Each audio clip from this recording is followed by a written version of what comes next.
And that's true. We had 46 people at our watch party last Sunday.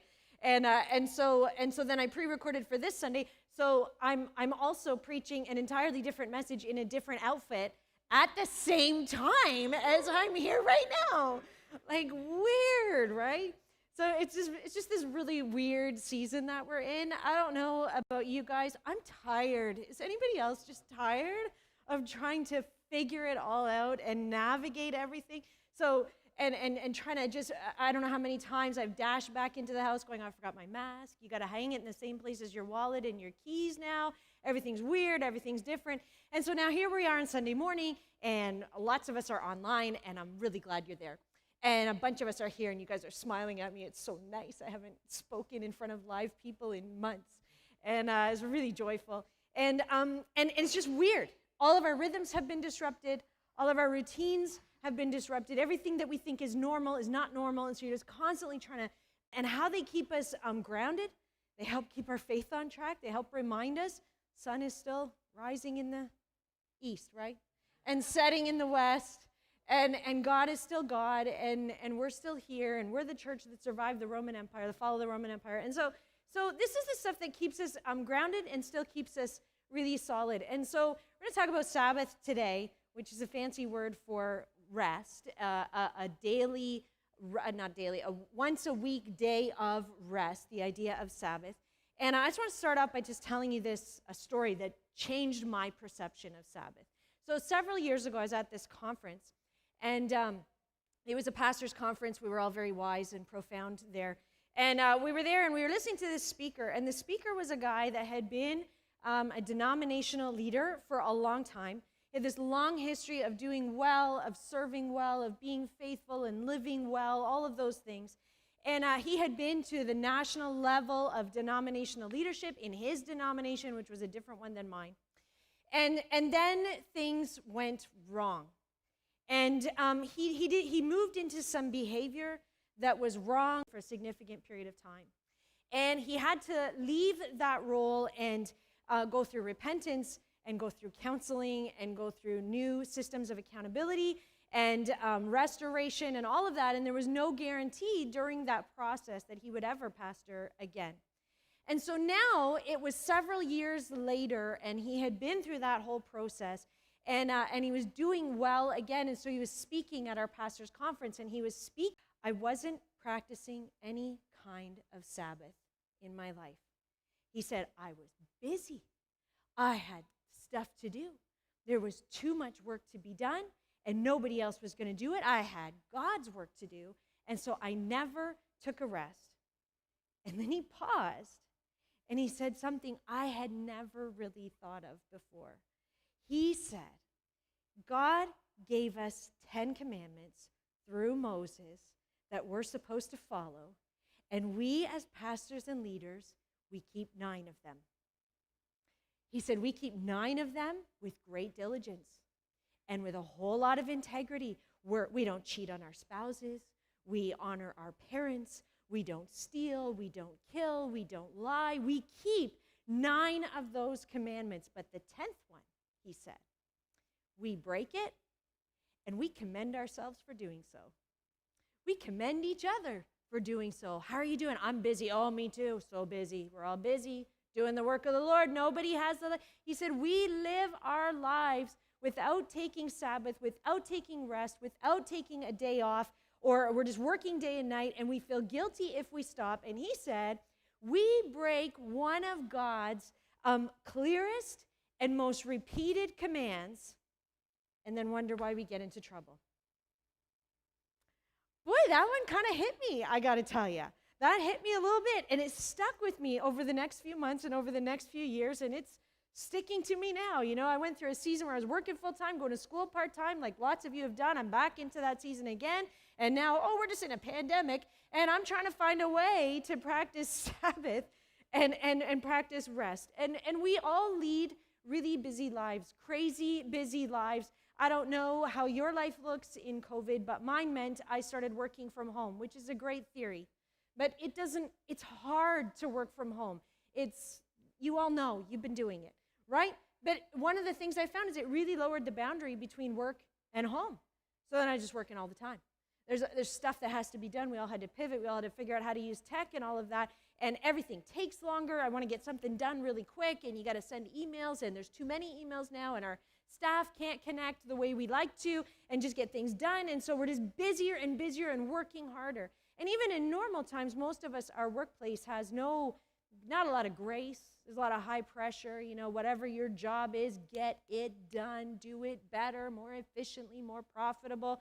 If we're in school, get better grades and all of that kind of thing. And even our home life can be very high stress because, everyone has opinions of how the home life should be. So you got to make sure that your kids are just caught up with everybody else's kids and make sure that's being done. There's always something we should be doing. We should be more environmentally friendly, or we should be healthier, or we should be smarter, or we should be having more stuff, or we should be taking more family time. And we need a bigger home, and there's always dishes to be done and laundry and la, la, la, la, la, la, right? That's the most profound bit that I'm going to say right there. La, la, la.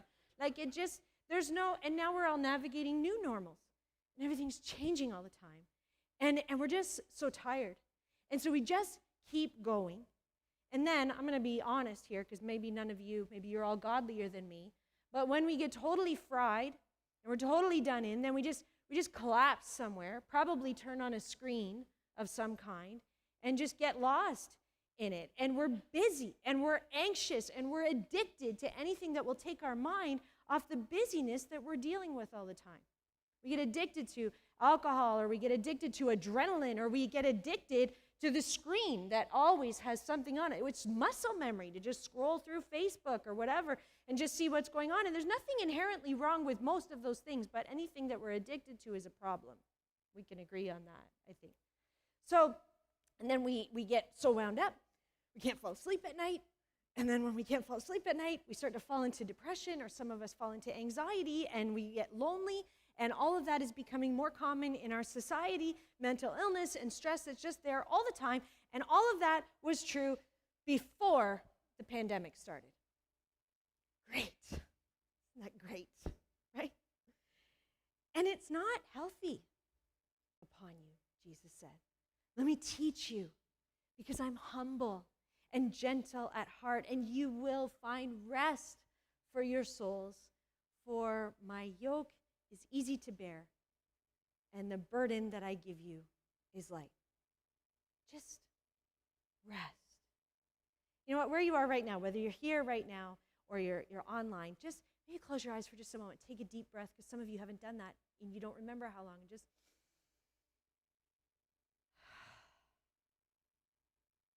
rest. Breathe. Sabbath.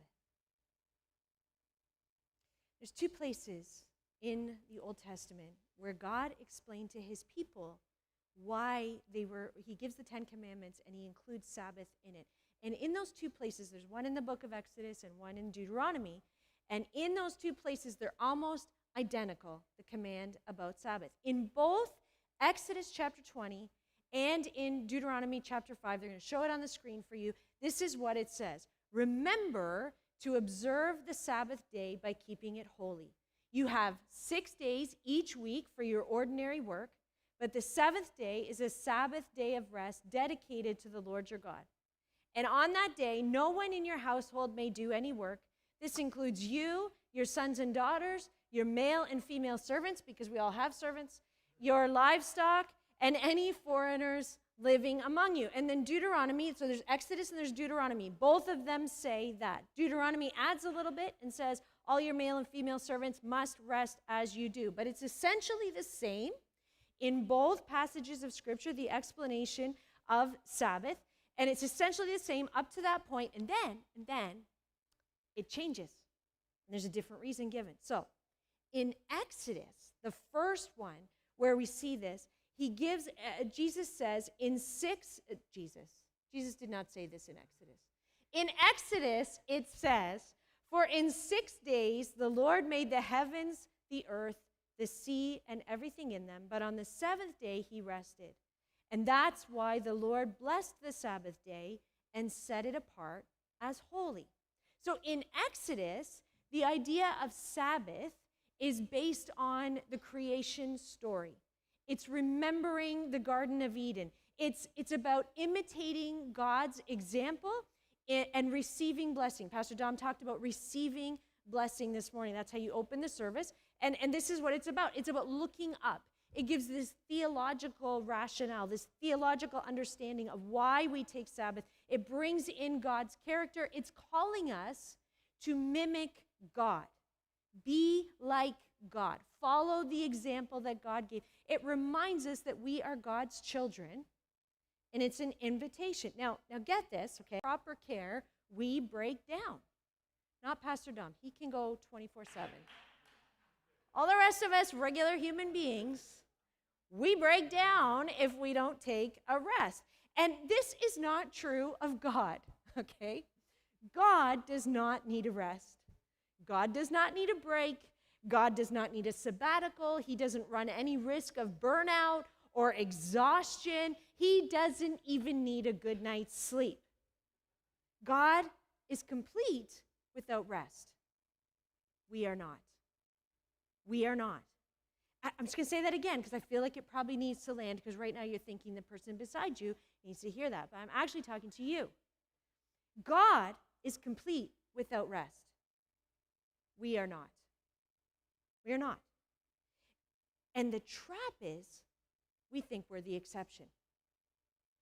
We think, each of us, that we're the one for whom busyness is going to translate into fruitfulness. That we're going to just keep going. We can push the envelope of what God created us to be. We can push the edges and the boundaries, and it's going to be awesome, and we're not going to pay a price. But the truth is, we cannot find a way around our need for rest. It's who we are. So God, knowing that we would try to find a way around our need for rest, goes, you know what? I'm going to show you the other place where the Bible tells us to take a Sabbath. So now we're in Deuteronomy, and Deuteronomy gives a completely different reason for taking Sabbath. Completely different reason. This is what it says in Deuteronomy 5:15.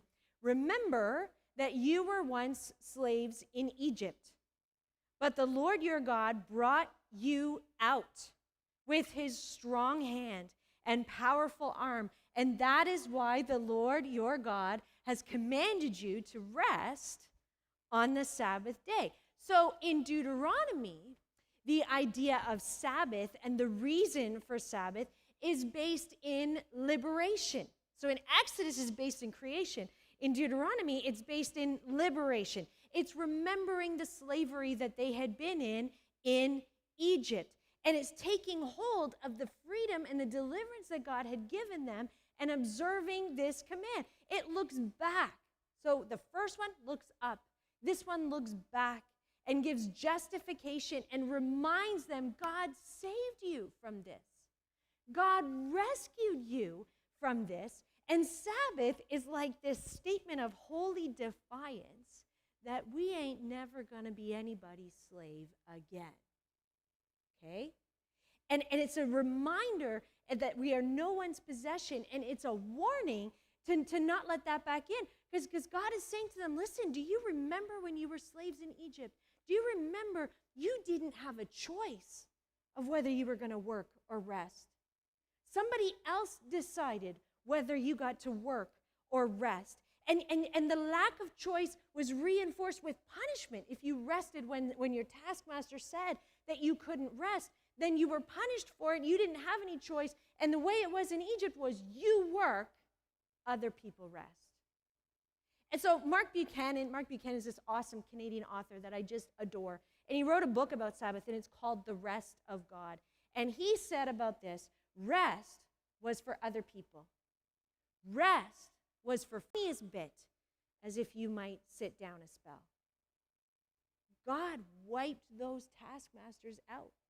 God went to extravagant lengths to bring them out of slavery, right? You remember 10 plagues? There were 10 whole plagues to bring the children of Israel out of Egypt and help them. And God removed those taskmasters. He rescued you from them. And God is going, do you remember? And Deuteronomy then explains the Sabbath as, don't bring back what God took away. Don't revive what God removed. Don't gather and piece back together what God broke apart and scattered. Don't place yourself in a yoke and in bondage that God set you free from. So to refuse to take Sabbath in that context is to spurn the gift that God gave you, to throw it away and resume willingly what we prayed and asked God to deliver us from. Sabbath is a refusal to go back to the slavery of Egypt. And we struggle with that one. We don't like it. We even though God got rid of these taskmasters and God got rid of these slave drivers, some of us, we're like, well, maybe just come along for the side. And we can still hear their little voices in our heads, and we are letting them back into our minds and letting them back into our spirit when God has already delivered us. And you go, well, I don't have that. Really? Let's see if this sounds familiar, okay? In your head. What do you think you're doing? I was just really tired. I'm just going to sit down for a minute. Really? Where are you? What about the laundry? Is the laundry done? Well, no, I was just going to, I think, and don't you have a paper due in a week or so? And tired. Well, I know you're tired, but I mean, if you're going to sit down, at least get something done while you're there. Learn a language or something. Be profitable. Multitask a little bit while you're sitting down and resting. Who said you could sit down? Anybody out there have this voice in your head? Right? So just me then. Okay. Me and the online people. I know you're with me. Okay? And it's ruthless. This voice is ruthless in our head. And the problem is it's partly right. That's the thing that stinks. It's partly true because unless you're amazing, there is still stuff to be done. There is laundry at my house right now that needs to be done. But the truth, when it's only a part truth, is also a part lie. And I love how, again, Mark Buchanan phrases it. This is what he says. The lie that the taskmasters want you to swallow is that you cannot rest until your work's all done. And done better than you're currently doing it. But the truth is, the work's never done. And it's never done quite right. It's always more than you can finish and less than you had hoped for. So what? Get this straight. The rest of God, Mark says, the rest that God gladly gives so that we might discover that part of God that we're missing is not a reward for finishing. It's not a bonus for work well done. It's sheer gift. It's sheer gift. We rest because God said we could. That's it. Now, let's get practical, because I've done this with my own church as well, so I understand the objections of, well, that's just great, Patty. Thank you for piling on one more burden of things we're supposed to live up to, and now we're supposed to get everything, and of not working. That's really clear. Rest